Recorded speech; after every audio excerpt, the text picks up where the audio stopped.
In late August 2005, Hurricane Katrina became more than a powerful storm. It became a national trauma, a test of American infrastructure, and a symbol of how natural hazards can turn into human disasters.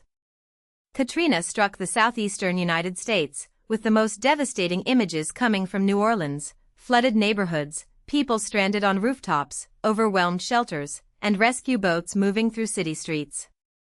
By the end, Katrina had caused an estimated $125 billion in damage, or more than $200 billion when adjusted for inflation, making it the costliest tropical cyclone in United States history. It killed 1,392 people, the deadliest American hurricane since the 1928 Okeechobee hurricane. But to understand Katrina, the key question is not only how strong the storm was. It is how a hurricane forecast days in advance still produced such catastrophic loss. Katrina began on August 23, 2005, near the Bahamas. Meteorologically, it formed from the merger of a tropical wave and the remnants of an earlier tropical depression. That may sound technical, but it means the atmosphere already had the ingredients for organization: warm ocean water, rotating thunderstorms, and low pressure. In the Atlantic basin, these systems can strengthen quickly when conditions align. Katrina became the 12th tropical cyclone of the 2005 Atlantic hurricane season, a season that was already unusually active. It would go on to become the 5th hurricane, the 3rd major hurricane, and the 2nd Category 5 hurricane of that year. At first, however, Katrina was not yet the monster remembered today. It was a developing storm moving through a region where forecasters knew intensification was possible, but the full scale of what was coming had not yet unfolded. Katrina first became a hurricane before reaching southeast Florida on August 25. It made landfall there as a significant storm, crossing the state and causing damage, power outages, and deaths. But Florida was not the final chapter. After crossing land, Katrina entered the Gulf of Mexico on August 26. This mattered because the Gulf was extremely warm, and warm water is the fuel that powers tropical cyclones. When a hurricane passes over deep, warm water with favorable atmospheric conditions, it can rapidly intensify. That is exactly what happened. Katrina expanded and strengthened over the Gulf, drawing energy from the ocean and building a much larger wind field. This growth was crucial. Even though Katrina would weaken before its next landfall, its enormous size meant it could push a massive storm surge toward the Gulf Coast. Early on August 28, Katrina reached its peak intensity as a Category 5 hurricane. Its maximum sustained winds were about 175 miles per hour, or 280 kilometers per hour, and its minimum central pressure fell to 902 millibars. Pressure is one way meteorologists measure the strength of a hurricane, and 902 millibars marked Katrina as one of the most intense Atlantic hurricanes ever observed before landfall in the contiguous United States. At this stage, the storm was not just dangerous because of wind. Its circulation was huge, and a large hurricane can drive ocean water over a vast area. That storm surge threat was especially alarming for low-lying coastal communities and for New Orleans, a city surrounded by water, protected by levees and floodwalls, and with many neighborhoods sitting at or below sea level. As Katrina turned north toward the Gulf Coast, it weakened from Category 5 to Category 3 before landfall. This weakening sometimes creates a false sense of relief, because category numbers focus on wind speed, not total hazard. On August 29, Katrina made landfall near Boris Triumph, Louisiana, and then made a final landfall near the Louisiana-Mississippi border. Even as a Category 3, it remained extremely dangerous. The storm brought destructive winds, heavy rain, and a devastating surge. Along parts of the Mississippi coast, communities were smashed by water and waves. Inland, Katrina weakened but continued to produce severe weather, including a widespread tornado outbreak. The storm's remnants were eventually absorbed by a cold front over Ohio on August 31, then continued northeast into Canada before losing identity near Greenland days later. The catastrophe most associated with Katrina unfolded in New Orleans. About 80% of the city flooded, along with large areas in neighboring parishes. The disaster was shaped by geography. New Orleans sits in a bowl-like landscape between the Mississippi River, Lake Pontchartrain, canals, wetlands, and the Gulf region. Over time, levees, flood walls, pumps, and drainage canals became essential to keeping water out and moving rainwater away. When Katrina approached, mandatory evacuation orders were issued, but an estimated 100,000 to 150,000 people remained in the city. Some stayed by choice, but many lacked cars, money, health, mobility, or somewhere safe to go. When floodwaters rose, evacuation became a rescue crisis. People were trapped in attics, on rooftops, in hospitals, and in public shelters with limited supplies. A crucial part of the Katrina story is that much of New Orleans did not flood simply because rain fell or water overtopped defenses.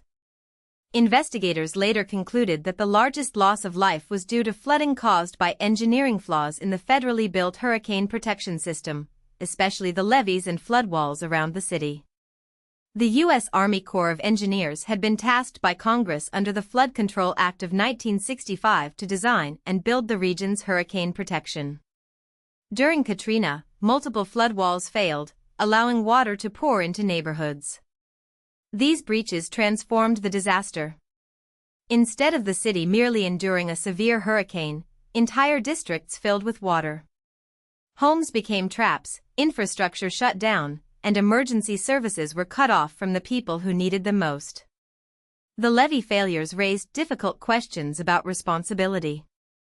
Investigations found that design and construction problems contributed to the breaches, and the Army Corps of Engineers was identified as responsible for the failed floodwalls. But legal responsibility and financial liability did not line up in a simple way. A federal appeals court later ruled that, despite responsibility, the Corps could not be held financially liable because of protections connected to the Flood Control Act of 1928. For survivors, that distinction offered little comfort. The flooding destroyed homes, scattered families, and displaced entire communities. Katrina showed that infrastructure is not just concrete, steel, and engineering documents. It is a promise of safety. When that promise fails, the consequences are measured in lives, trust, and generations of recovery. The emergency response became one of the most criticized aspects of Katrina. Federal, state, and local governments all faced scrutiny for delays, poor coordination, and confusion over authority.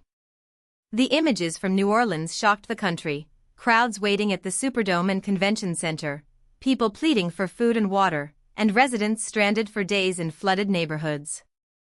FEMA Director Michael D. Brown resigned after intense criticism, and New Orleans Police Department Superintendent Eddie Compass also resigned. Mayor Ray Nagin, Louisiana Governor Kathleen Blanco, and President George W. Bush were all criticized for their handling of the crisis. Katrina exposed how disaster response depends not only on plans, but on execution, communication, transportation, and the ability to reach vulnerable people before conditions collapse. Not every institution failed. The National Hurricane Center and National Weather Service were widely praised for accurate forecasts and warnings issued well in advance. Forecasters understood Katrina's potential and communicated the danger with unusual urgency.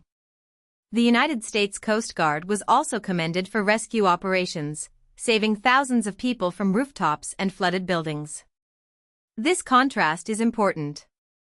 Katrina was not an unpredictable storm that arrived without warning. In many ways, the meteorological warning system worked. The breakdown came in translating forecast knowledge into protection for people on the ground.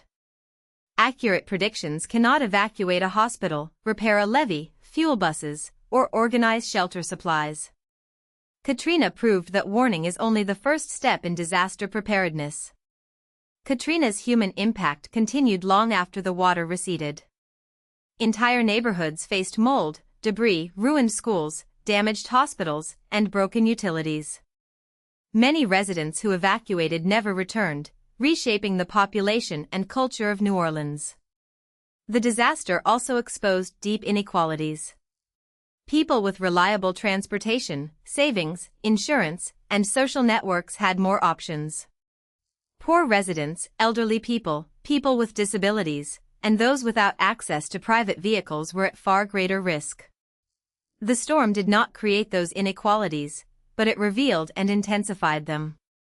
Recovery became a long struggle over housing, rebuilding, insurance, public services, and the future identity of the city. Katrina was therefore not just a weather event, but a social and political turning point. In April 2006, the World Meteorological Organization retired the name Katrina, a step reserved for storms so deadly or destructive that reusing the name would be inappropriate. Today, Katrina remains a benchmark for hurricane risk, emergency management, and infrastructure failure. It showed how a major hurricane can become catastrophic when protective systems are flawed, evacuation is incomplete, and government response is overwhelmed. It also showed the value of accurate forecasting, rapid rescue, and honest public communication. The central lesson is that disasters are rarely caused by nature alone. A storm may provide the force, but human decisions determine who is protected, who is exposed, and how quickly help arrives. Hurricane Katrina's legacy is a warning. Preparation must reach the people most likely to be left behind. If you found this helpful, please like this video and subscribe for more explainers.